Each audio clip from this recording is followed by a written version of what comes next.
નમસ્કાર, આપ જોઈ રહ્યા છો સ્પાર્ક ટુડે ન્યૂઝ। વડોદરા ગ્રામ્ય પોલીસને ઓપરેશન પરાક્રમ હેઠળ મોટી સફળતા મળી છે। વડોદરા જિલ્લા સાવલી પોલીસે ઓપરેશન પરાક્રમ હેઠળ મહારાષ્ટ્ર અને તામિલનાડુની સંયુક્ત ઓપરેશન હેઠળ ચિત્રા ગેંગના આરોપીઓને ઝડપી પાડ્યા છે। ગુજરાત રાજ્યના અલગ અલગ વિસ્તારમાં સાવલી સહિત આણંદ, ગાંધીનગર, બનાસકાંઠા, મહેસાણા સહિતના જિલ્લાઓમાં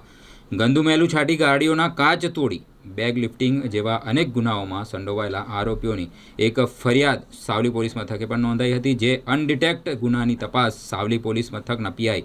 પીએસઆઈ, ડી સ્ટાફ સહિતની ટીમ અને ટેકનોલોજી સર્વેલન્સના આધારે તપાસ હાથ ધરી હતી। ત્યારે સાવલી પોલીસ તપાસમાં પેટ્રોલિંગ દરમિયાન બે ઈસમો એક્ટિવા ઉપર શંકાસ્પદ હાલતમાં જણાઈ આવતા તેઓને રોકવામાં પ્રયત્ન કરેલ અને તેઓ ભાગી છૂટ્યા હતા અને પીછો કરી પકડાપકડીના દ્રશ્યો સર્જાયા હતા। ત્યારે એક દેવામુન્ના ગુલાબસિંહ નાયડુ ઉંમર વર્ષ 27 નંદુરબાર મહારાષ્ટ્રનો અને બીજો કન્ના રાજારામ ટુટ્યાનાકર ઉંમર વર્ષ 30 ત્રિચલ્લાપલ્લી તમિલનાડુનો હોવાનું જણાવેલું હતું અને તેઓની એક્ટિવા વડોદરા શહેરમાંથી ચોરી હોવાનું બહાર આવ્યું હતું। સાવલી ભાદરવા ચોકડીએ બેગ ચોરી, 10,000 રૂપિયા અને એક્ટિવા કબજે લઈ ગુજકોકના માધ્યમથી તેઓના ગુનાહિત ઇતિહાસ તપાસવામાં આવ્યા હતા અને ગુજકોકના અનેક જિલ્લાઓમાં તેઓ વિરુદ્ધ ફરિયાદો નોંધાઈ હોવાનું તપાસમાં બહાર આવ્યું છે। આમ વડોદરા ગ્રામ્ય સાવલી પોલીસને અલગ અલગ હાથકંડા અપનાવી ગુનો આચરતી નાયડુ ત્રિચી ગેંગના આરોપીઓને ઝડપી પાડવામાં આવ્યા છે। ગત તારીખ 3/2/2026ના રોજ સાવલી પોલીસ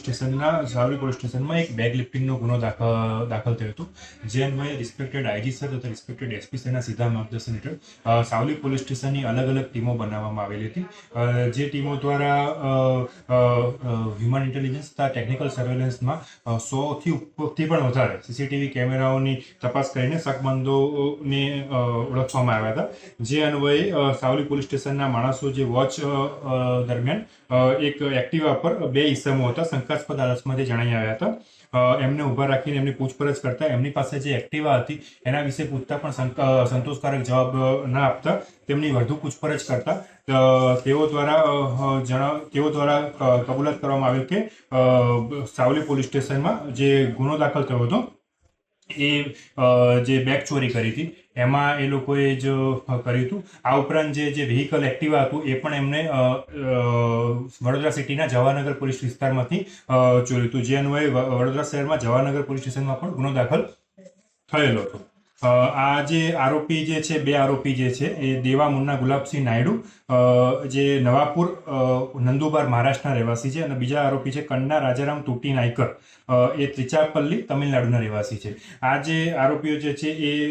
જે નાયડુ ગેંગ જે છે, નાયડુ અથવા ત્રિચી ગેંગ એમને કહે છે, એ ગેંગના એક્ટિવ મેમ્બરો છે અને આ જે આરોપી છે દેવામુન્ના ગુલાબસિંહ નાયડુ જે છે એના વિરુદ્ધમાં અલગ અલગ ગાંધીનગર, બનાસકાંઠા, મહેસાણા તથા આણંદમાં 8થી પણ વધારે ગુના દાખલ થયેલા છે। જ્યારે આ લોકોની વધુ પૂછપરછ કરવામાં આવતા ટોટલ 5 જેટલા ગુનાઓ અત્યારે એમના વિરુદ્ધમાં દાખલ થયેલા છે, જે વડોદરા ગ્રામ્યનો સાવલી પોલીસ સ્ટેશનનો એક ગુનો છે, આ ઉપરાંત ડેસર પોલીસ સ્ટેશનનો પણ ગુનો છે, આણંદ જિલ્લાનો ઉમરેઠ, વડોદરા શહેરનો જવાહરનગર અને આણંદ જિલ્લાના ભાલેજ પોલીસ સ્ટેશનમાં પણ ગુના આ પ્રકારની એમોવાળા દાખલ થયેલા છે। આ જે ગેંગ છે એની મોડસ ઓપરેન્ડીની જો આપણે વાત કરીએ તો આ ગેંગ જે છે એ કોઈ પણ તમે ઊભા હોય કોઈ વ્યક્તિ એની જેકેટ ઉપર કંઈ ગંદુ નાખી દેતા હોય છે, કાં તો કંઈ તમારા પૈસા પડી ગયા છે એ રીતે એમને કહેતા હોય છે, કાં તો આ એમ કે પ્રકારે જે માણસોનું એ લોકો ધ્યાન ભટકાઈને એમના ગાડીના કાચ તોડીને કંઈ બેગ લિફ્ટિંગ કરવાની આ લોકો એમો ધરાવતા હોય છે અને સાવલી પોલીસ